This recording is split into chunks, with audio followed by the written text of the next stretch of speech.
Hello, friends. Welcome to Respawn Aimfire review / preview. Early access, so counts as a preview. But today, I'm going to be reviewing / talking about Sanctuary Saga. It is a game that is on Steam Early Access. And I'm going to talk about some of the features. It's really cool, really interesting, and I think that you might enjoy it. If any of these things I'm about to say interest you, let me know. I'm going to talk regardless, but we're going to do this. So, Sanctuary Saga is a game. It is a top-down turn-based RPG. It has roguelike elements. And you basically... So I'm going to read specifically about the game, right? You play a 6 unique... And for the video version, we've got gameplay in the corner of me doing a run through Sanctuary Saga, so that might help you have that visual aid. So you play as 6 unique heroes with their own skills and abilities. And basically, so it's a roguelike. You have your squad of 6 people, and you can have 4 out at a time, and everyone has their own abilities and stuff. And the idea is that you're going into the wilderness to explore and expand. And it's a row-based combat system. So you have 4 rows, and based on your positioning, you can attack the enemies on the other rows, and you can only use certain abilities based on the row you're in. So it's about management, moving my people here and there, moving their people here and there, and keeping everybody alive and going. When you say rows, you mean like front and back row, similar in JRPGs where the people on the front row will do more damage with melee weapons, people on the back row have higher defense, that kind of thing? This game is extremely JRPG inspired. Gotcha. Just like the look and the way it runs. It looks almost exactly like Chrono Trigger. Yeah, combat's on a timeline. There's 4 rows. You got to put everyone in their grid, and they can do certain things based on that. It's very much inspired by that. Let's see. So, about this game. Gather your guild and explore the world of the Untamed Wilds and Sanctuary Saga, a roguelike turn-based RPG where maintaining relationships with your team is key to survival. Ooh. Explore 4 unique biomes, face enemies in tactical row-based battles, and build and maintain friendships with your guild to complete your quest.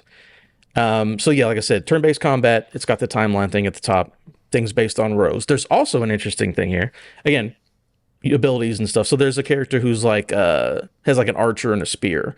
So I like to sit her back on the 2nd or 3rd row because she has an archer ability that shoots random enemies that are also on the back rows. So it's keep her back, let her shoot her arrows. But if I need that spear up front, I bring her up front. There's also an interesting mechanic in here, which is, what is it called?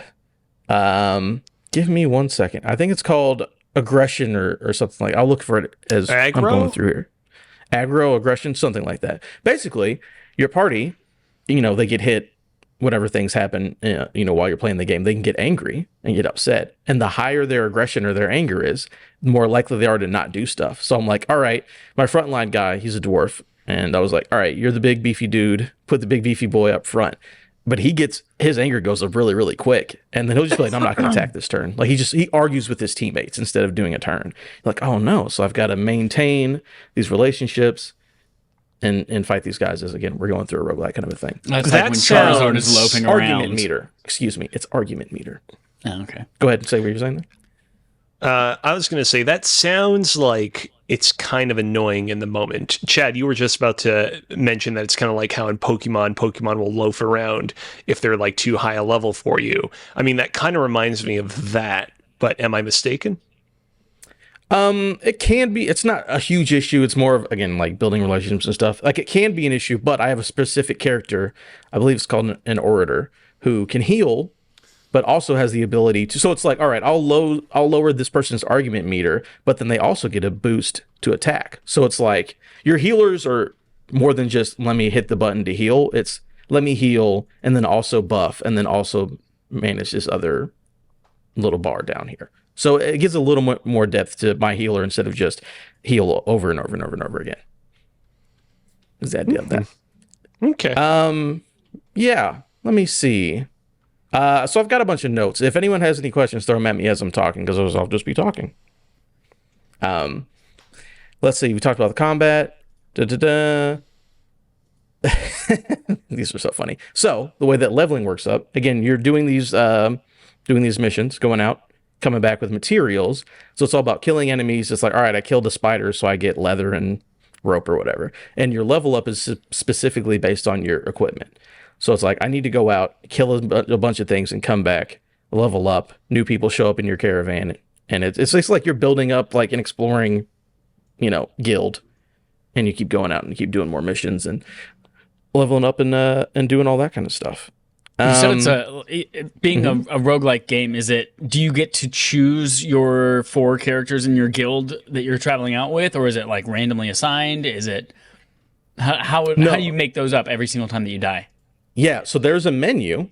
So you pick a mission. They're like, hey, here's 2 missions, and like this person is gonna like this mission. This person is gonna like this mission. So you get to pick like, oh, who do I care about their feelings? And you go out, and all of your characters are available at any moment. You just have to go to a pause menu, switch them out, put them in what order, and like the rows in the formation you want to. So basically, I can do a battle, be like, this guy's a little angry. I'm gonna put him on the sideline and bring up this other person so that they can do the battle for me the next time. And then you can switch them out willy-nilly as much as you want to, and build your characters up in relationships that way as well. Yeah, I like the combat a lot. I'll say, you've seen the video. I really enjoy it. I'm not a super huge JRPG guy. Once in a while, I'll play one, and it's like, oh yeah, timelines and rows. I'm all about that nerdy stuff. So I was really, really into it. The one thing that I have that's a negative that I can think of at the moment is that, again, so I believe it's like procedurally generated levels. You're going through the levels, like, oh, this is the forest biome, and it's a new level every time you go through. They do have these puzzles, which to me, I'm a smart guy, all right? There's no 2 ways about it. There are some obscure... Smart guy. There are some obscure puzzles in this. I had a puzzle where I went into a room. I was like in a dungeon, and you had to like push boulders. In like arena, like you push it and it goes all the way to wherever, to that side. And you had to basically put 2 boulders next to each other so you could push one up to like land on the lever platform to... What you know how pushing boulders works. Yeah, it's a very common Zelda dungeon type puzzle. Yeah. And I had to do that so many times. I did it about 10 times. I had to basically, you do it. It's like, oh, I failed. I'm stuck. I have to walk all the way out of the room, come all the way back in the room, and reset it. I basically just like, I guess it's just trial and error. But I was like, man, there's a lot of pushing this boulder around to get this switch to go down. And there's also, I had another one where it was like, it didn't make any sense to me. It was like, hey, was this one? I was in this cave, and it's like you had to blow up these things of dynamite. So, oh, you blew up one. Good. The path has been cleared. All right. Did another one. Path has been cleared. Could not find this path, quote unquote. I was like, where did the dynamite blow up? I eventually went and had a boss battle, which is pretty cool. I had to fight 2 bears, and they have a lot more HP, and there's different strategies for that. And then just on the side, randomly, in a crack in the wall, I was supposed to be able to walk through it. I was like, I literally watched around for 10 minutes. I'm like, I don't know where I'm supposed to go. And I eventually just ran into it. So I don't know if that's the procedural generation of it or what it is, but I'm like, this is obtuse. Like, how am I supposed to know to walk through a crack in the wall because I hit 2 things of dynamite? Weird. Interesting. That's why I hate it. It seems true 16-bit generation game. Like those are my frustrations with Super Metroid, with Zelda Link to the Past. It's just like all of these obscure things that you're just supposed to know. I'm curious. Adam, as the one guy on this podcast that I think has been more critical of the stories of a lot of the games that we've played as of recent, especially Japanese-made games. How did you feel about the story of this particular title? The story is interesting. It seems story light. It seems more run based at the beginning. So I did a tutorial, and it was like, hey, we're coming to this new land. We're setting it up. I had my cast of characters. I'm like, cool, awesome. I went through it, and then it was like, oh, hey, here's the dude who just killed my whole party. I was like, what? Everyone's dead? And then it started the story as if you didn't do the tutorial, where it's like, hey, we're getting on a ship. It's like 10 years later. Hey, we're this brother and sister getting on a ship to go explore the new world. So at the beginning, there's a little bit, maybe like 10 minutes worth of story. There's dialogue throughout the game. But it's basically just like go explore and build up your guild. There's not like a lot of, oh, we got to get the diamond to power the Sanctuary Saga. Again, as far as I've seen, it is still early access, so maybe there'll be updates to add more story stuff. But right now, it seems primarily based on, there's a little bit of story, but go out and do these runs, do the gameplay. It seems to be the priority at the moment. And I am curious to double back to something that you brought up at the beginning of this mini episode. You can like increase your relationship with some of your companions. Do some of those relationships go places? Wink, wink, nudge, nudge. Can you smooch? I'm not sure yet. And if, by the way, if the developers are listening, let's make that a thing. I would love it. This game did just come to early access like a week ago. So maybe that stuff isn't in there yet. Again, I didn't see that specifically. There was, more statistical bonuses for the relationship stuff. But if they're smooching in the future, I'm not going to be against it. Everyone knows that. That'd be great.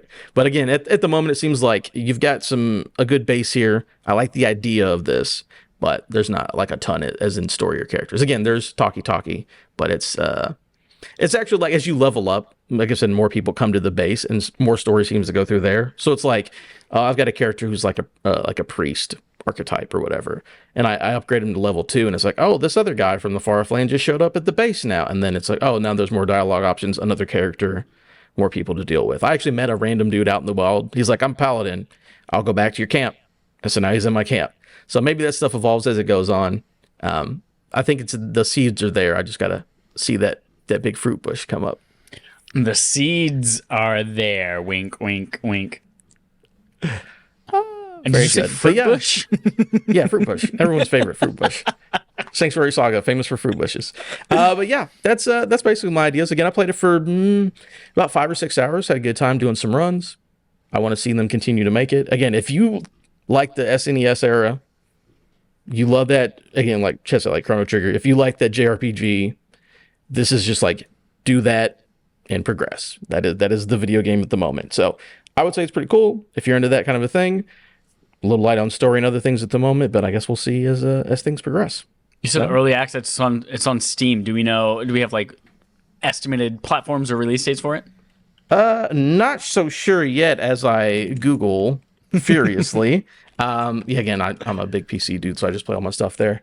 No, at the moment it seems to just be only on PC and Steam. But again, it's a game that I feel like would work great on Switch or any other system. I guess it'll just, once it's at early access, time will tell. Dope. So very good. All right. Yeah, it's just on PC. I just double checked that. All right, cool. But yeah, that's it for the moment. Thank you for listening to this RAF review. Leave, comment, subscribe, all that good stuff. Listen to the podcast. Respawn, aim, fire. Chad, leave us out of here. I don't know what I'm doing. I'm just talking. Zoom, zoom, zoom.